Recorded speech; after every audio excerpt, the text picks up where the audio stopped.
plug it back in. That's it. Now, do that 3 more times and you're done. Hey everybody out there, I'm gonna make a quick video for you. It just got really dark. I think it's getting ready to rain, so I'm gonna try and get this done beforehand. What we're gonna do today is 2012 Honda Civic 1.8. I think that's an EX, and it came up with the service, however many miles it is, recommends spark plugs. So what I did was I looked up online. It takes the iridium plugs, is what's in it stock. So I went and got 4 of these NGK iridiums. Okay, this is going to be a very easy job. You're literally going to need a ratchet, an extension, and a spark plug socket. I got lucky and found these where it's all one thing together, so that helps me. And you'll need a flathead too. This is going to be like, I would say from start to finish, this is like a 20-minute job. It's very, very easy. Everything is very simple. We will get started. Tomorrow I'm going to do an oil change. So the next video on this car will be how to do an oil change. It's really easy too. It's a good thing about Hondas and Civics in general. They're normally pretty easy to work on. So let's get started. The first thing you have to do, guys and gals, is remove this little plastic cover. It has 2 flatheads here, which is why you need the flathead. These 2 little grommets here. So once you twist these, you just pull up, and sometimes it gets stuck right here, so you gotta kind of wiggle it to get it unstuck from there and there. So once this is off, remove this, set it to the side. Then you've got 4 coil on plug here. One thing I forgot to mention was you will need a 10mm socket to remove the coils, and then your flathead will help you get these loose. So what we're going to do, like I said, there's obviously 4 cylinders, 4 spark plugs. So we'll start here. Once you do one, it's easy, just boom, boom, boom. They're all the same. So let's start with that one. First thing you want to do, obviously, let me see if I can get you all sat down so you can see.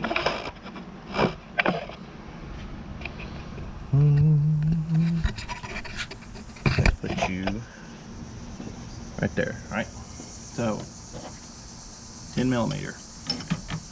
I'm gonna go ahead and break it loose, but not take it loose, and then I'm gonna take the plug off.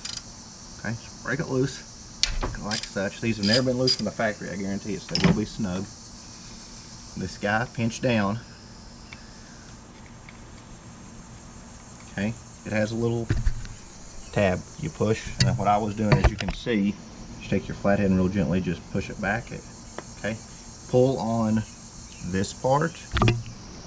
Don't pull on the wires, because I have 4 wires that are plugs. Pull on the plug. Okay, push that out of the way. Okay, so now we'll take our 10mm socket.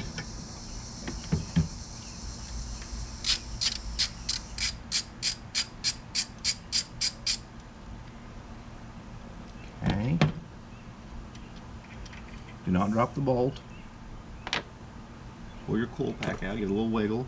Check, make sure it's good and dry. Sometimes if it's got oil in it, that means you need to replace the valve cover, spark plug seal, something else. Also check the boot here for tears. Everything looks good. So now we will switch from the 10mm socket, go to our spark plug socket and extension. Now you just literally put this down in there. You'll feel it catch, and then you just give it a little twist, like such. Good Lord, those are tight. A little, don't want to go crazy on it, because I've heard of people talking about actually having spark plugs break off.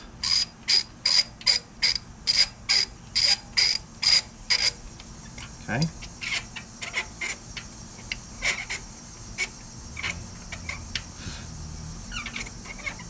Should be just about ready to come out. It seems like it takes forever. Okay, pull that out. Okay, as you can see, they are very long. Okay, so we will compare this. Put that guy up there, put that guy up there. And what I like to do is, we'll compare them here. This is your old one. As you can see, it's starting to get some, we'll set them down here side by side and compare them. Getting a little chalky right there. A little bit of surface rust, whatever, some wear, probably from the heat. It actually doesn't look that bad. We went to the NGK here, which I'm pretty sure is the exact same part. So we will put these in. One trick, every time you replace one, put this back in there. That way you know which ones you've done. I set them to the side, okay? So now I take my socket, my spark plug, put them in. What I always do, start them by hand. That way you know they're threaded in there, okay? And switch to my ratchet. I've seen people do this with air tools. I'm not a big fan of using air tools or electric tools on spark plugs.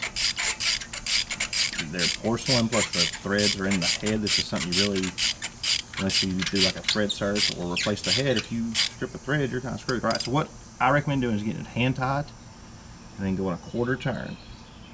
Actually, I don't even think it's going to go a quarter turn. Okay, there's that. Pull this back out. Now, if you want to torque these, you can. I normally don't. Okay, put this back in there. Take your one socket, your one bolt. I think it's raining. Okay. I think it just started raining, everybody. Okay, I recommend a 10mm on an extension or a deep one like the one I'm using. Okay. Bolt it down, like I said, don't go crazy. Okay, and then plug it back in. That's it. Now, do that 3 more times and you're done. 4 spark plugs done. Only thing we left to do is put the cover back on, but I'm going to start the car, make sure everything's okay. All the plugs were about the same. The 4th cylinder, cylinder number 4 or 1, whatever it is, looked a little worse than the rest of them. But to be honest with you, I've seen a lot worse spark plugs in cars. I don't think these really needed to be changed, but the service recommendation said so. So let's start up and see. Starts up fine. That's what I was telling you about. Service due soon, B1345, and it says like oil change, tire rotation, spark plugs. I think it said transmission fluid, maybe.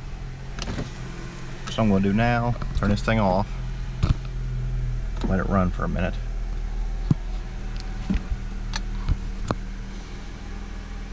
Seems like it's running fine. Actually, seems like it started better. It's running quiet. It'll run quieter tomorrow when we get the oil changed. So we'll go out here. Got done just in time for the rain to start. Take your flathead, your valve cover, cover. They will line up like such. Got a hole on each side. Hole on each side. And take your flathead. Turn that. Turn that. Boom. You just saved yourself probably, I'd say, between 150 200 bucks at the dealer or place. The spark plugs were $35 $36 at Napa. They are NGK, like I said, NGK Iridium 9. There's a part number if you need them. You can get them at Napa, O'Reilly, Advanced AutoZone. I just sat down and Napa was like running a promo, 20% off, and they were like $1 cheaper. So not only did you save $1 on each of them, but I got 20% off. Tomorrow I'm going to do the oil. Got the oil right there. My other goal is the next couple of days to clean this garage up because it's a wreck.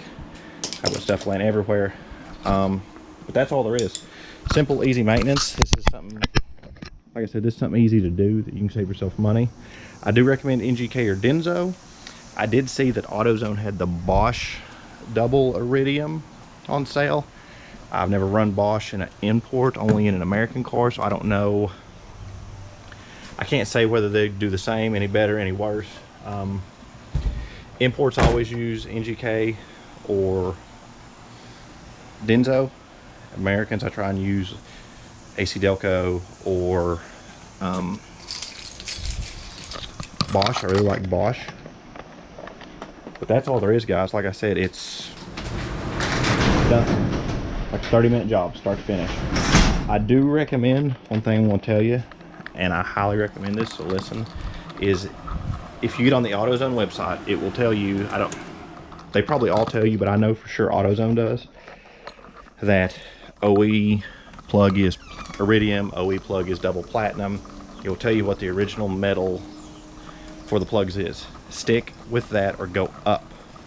If it's a double platinum plug and you can go to an iridium plug, great. If it's apparently the thing now, I've not messed with them or not, there's a new plug out called ruthenium. I don't know anything about them yet, but apparently that's supposed to be the top of the line plug. So if you can go up, go up. If you can't go up, don't go up. What I'm saying is, if you can't go up, stay level, don't go down. Like if it requires an iridium like this car, don't go to a platinum.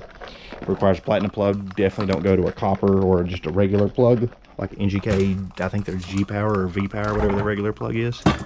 Because that's when you start running into issues, because these engines, ignition systems, all that stuff are designed to run at a specific temperature, specific heat range, whatever. And if you start messing with that, you're running into misfires, poor gas mileage, just different things like that. So stick with what the original plug says. This will get you better gas mileage. Like I said, if you go up a plug, you can get better gas mileage. You can get maybe a little bit better power, whatever. But stick with what the manufacturer recommends. That is my recommendation. So make sure you hit that like, subscribe button, and keep following us for more individual content about your cars. Got done just in time for the rain to start.